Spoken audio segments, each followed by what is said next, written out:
បើសិនជា7ចុកកោមិននឹងជាអាស៊ីតមក7ឡើងលើពីអីហ្នឹងរ៉េងវាពី0ដល់14ហើយ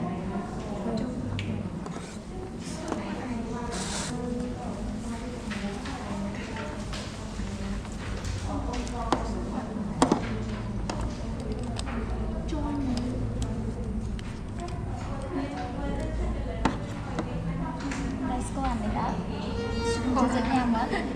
មិនបងយកនឹងមកបង្ហាញថាតាអាស៊ីតនៅក្នុងត្រជាក់ហ្នឹងមកសុំម្នាក់កោះមួយ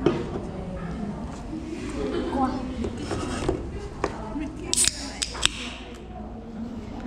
ចាក់ចូលនឹងចាក់ពាក់កណ្ដាលឲ្យបាន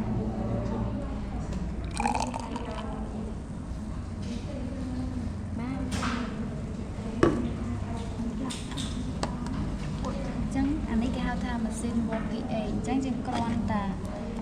បើកម៉ាស៊ីនហើយយើងកាលមិនឃើញបងកាលមួយអស់នេះអត់យើងកាលវាហើយយើងយកវាមកបងមួយ solution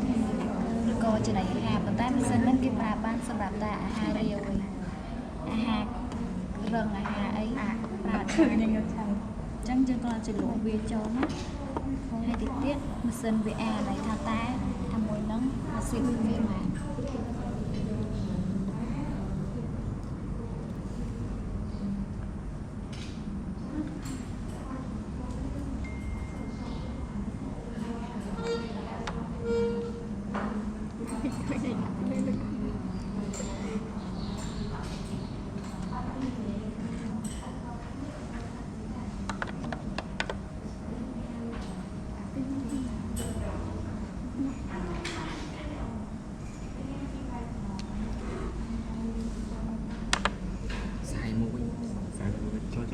4ចុច